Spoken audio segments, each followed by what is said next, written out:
주변에 이런 사람 있지 않나요? 단톡방은 늘 조용한데 막상 만나면 누구보다 자기 일을 단단하게 해내는 사람. SNS 계정은 있는데 게시물은 0인 사람. 이 사람들한테 왜 안 해? 라고 물어보면 대부분 이렇게 대답하거든요. 그냥 관심 없어서. 근데 솔직히 말씀드리면 그 한마디 뒤에 숨겨진 심리가 꽤 깊더라고요. 자기 사생활이 노출되는 게 본능적으로 싫은 사람들이 있어요. 그리고 그 본능이 단순한 귀찮음이 아니라 심리적으로 상당히 강한 사람들의 공통점이라면요. 지금부터 그 속마음을 하나씩 풀어보겠습니다. SNS 안 하는 사람한테 물어보면 대부분 이렇게 말하거든요. 그냥 귀찮아서. 근데 이게 진짜 이유일까요? 솔직히 말씀드리면 아닙니다. 그건 그냥 가장 편한 대답일 뿐이에요. 진짜 이유는 따로 있더라고요. 이 사람들 안에는 아주 강력한 본능 하나가 작동하고 있어요. 바로 사생활 보호 본능. 쉽게 말하면 자기만의 경계선을 긋는 능력이에요. 여기까지는 보여줄 수 있지만 여기서부터는 내 영역이야. 이걸 무의식적으로 지키고 있는 거예요. 이게 왜 그런지 한번 생각해 보면요. 인간이 진심으로 신경 쓸 수 있는 관계가 몇 명이나 될까요? 영국의 인류학자 로빈 덤바가 1992년에 연구한 게 있는데요. 인간이 의미 있는 관계를 유지할 수 있는 한계가 약 150명이거든요. 근데 더 중요한 건 그 안에서도 정말 가까운 사람은 고작 5명 정도라는 거예요. 이 5명이 우리 사회적 시간의 약 40%를 차지한다고 해요. 그러면 SNS에서는 어떤 일이 벌어지냐? 팔로워가 수백 명이잖아요. 그중 대부분은 솔직히 얼굴만 아는 사이거든요. 근데 내 일상을 이 사람들한테 다 공개하는 거예요. 그러면 뇌가 혼란에 빠져요. 잠깐, 이 사람들한테 왜 이걸 보여줘야 하지? 이 질문을 처리하지 못하는 거예요. SNS 안 하는 사람들은 이 불편함을 일찍 감지한 사람들이에요. 이건 폐쇄적인 성격이 아니에요. 관계를 정원처럼 가꾸는 거라고 보면 돼요. 넓은 들판에 씨앗을 막 뿌리는 게 아니라 작은 정원에 나무 몇 그루를 심고 매일 물을 주면서 정성껏 키우는 거예요. 소수의 관계에 깊이를 주는 거죠. 지금 이 영상을 보시는 분 중에 SNS를 열심히 하는 분도 한번 생각해 보세요. 내가 올리는 게시물을 진짜로 신경 써서 봐주는 사람이 몇 명이나 될까?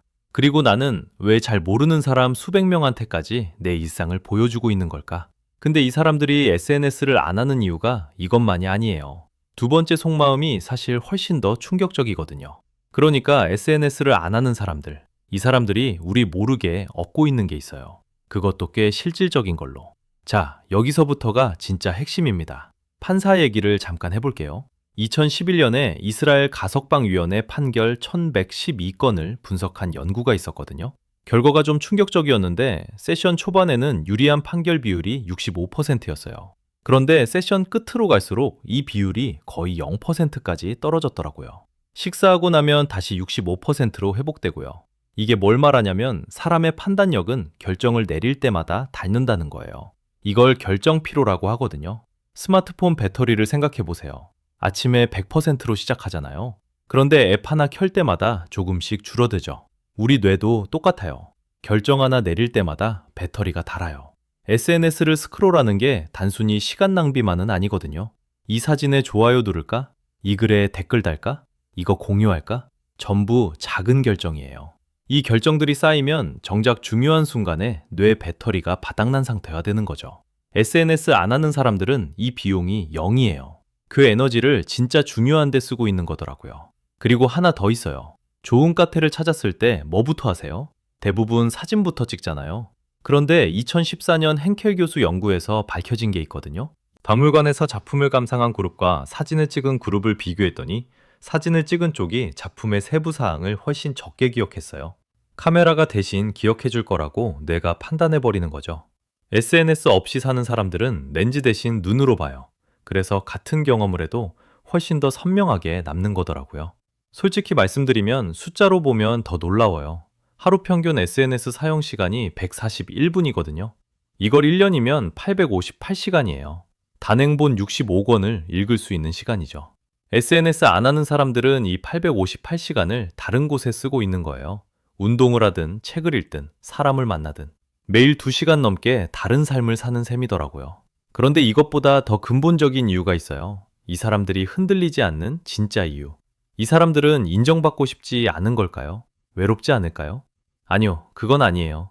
이 사람들도 인정받고 싶어 하거든요. 다만 그 인정의 출처가 다른 거예요. 자존감이 주식 그래프처럼 들쭉날쭉한 사람이 있어요.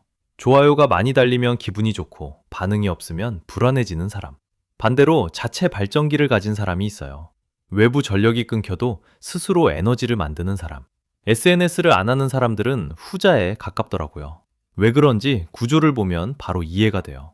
SNS 피드라는 게 기본적으로 남의 하이라이트만 모아놓은 쇼케이스거든요.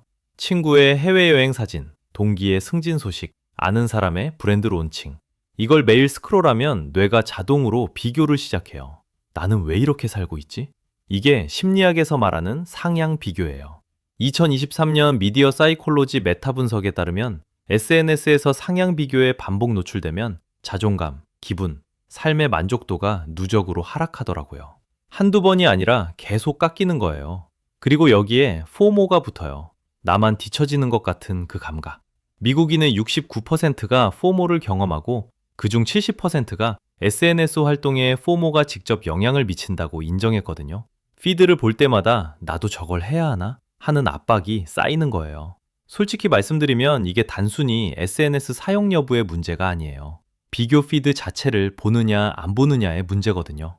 SNS를 안 하는 사람들은 애초에 이 피드에 노출이 안 돼요. 비교가 일어날 무대 자체가 없는 거죠.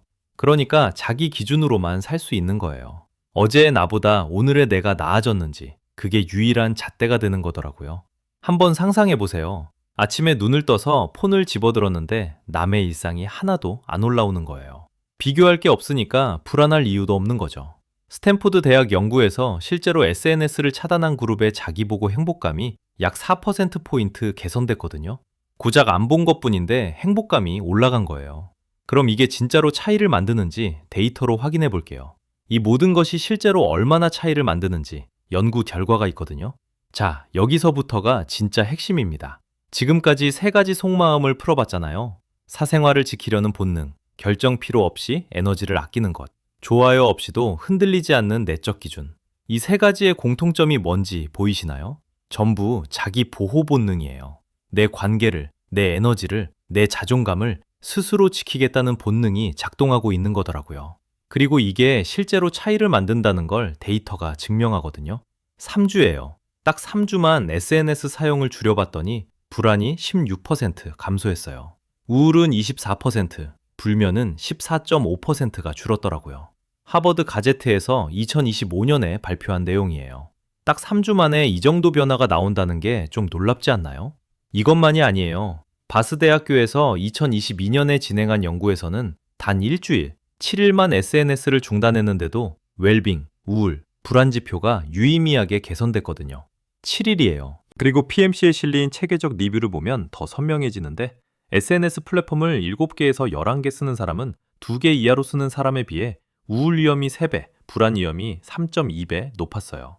이 숫자들이 말해주는 건 하나예요. SNS를 안 하는 사람들이 폐쇄적인 게 아니라 자기 에너지와 주의를 스스로 배분할 줄 아는 거라는 것. 이걸 비유하자면 문을 닫는 것과 같아요. 폐쇄가 아니라 선택이에요. 내가 원할 때 열고 닫을 수 있는 문, 그 문의 윤의 열쇠를 자기가 갖고 있다는 거죠. 실제로 SNS를 끊어본 사람들이 공통적으로 하는 말이 있거든요. 처음엔 불안했는데 어느 순간 조용해졌다. 아침에 눈 뜨자마자 피드를 확인하던 손가락이 멈추고 알림이 안 울리니까 처음엔 허전하다가 며칠 지나면 그 고요함이 오히려 편해지기 시작한다는 거예요. 내 하루가 남의 게시물이 아니라 내 계획으로 시작되는 느낌. 그래서 이 사람들이 입 밖에 꺼내지 않는 마지막 속마음, 진짜 결론은 이거더라고요. 나는 내 삶의 주도권을 지키고 싶은 거예요. 누구한테 보여주기 위한 삶이 아니라 내가 선택한 기준으로 내 하루를 쓰겠다는 것. 이건 도망이 아니에요. 이게 약한 게 아니에요. 오히려 심리적으로 가장 단단한 사람들의 공통점이거든요. 자, 정리해 보겠습니다. SNS를 안 하는 사람들의 속마음 4가지였습니다. 첫째, 사생활을 지키고 싶은 본능. 수백 명에게 나를 열어 보이는 대신 진짜 소중한 5명에게 집중하고 있는 거였죠. 둘째, 결정 피로를 끊어낸 것. 매년 858시간, 그러니까 깨어있는 시간으로 2달치를 자기만의 시간으로 되찾고 있더라고요. 셋째, 좋아요 없이도 흔들리지 않는 내적 기준. 남의 반응이 아니라 자기 안의 기준으로 하루를 평가하는 사람들이었습니다. 그리고 진짜 속마음은 결국 이 한 문장이었습니다. 내 삶의 주도권을 내가 쥐고 있겠다. 솔직히 말씀드리면 이건 SNS가 나쁘다는 이야기가 아닙니다. 다만 내가 원해서 보는 건지 그냥 습관에 끌려가고 있는 건지 그 차이를 한 번쯤 들여다볼 필요가 있다는 거죠. 지금 이 영상을 보고 계신 분 SNS를 당장 끊을 필요는 없어요. 단 하루 알림만 꺼보세요. 그게 시작이거든요. SNS를 안 하거나 줄이고 나서 달라진 것 댓글로 나눠주시면 좋겠어요.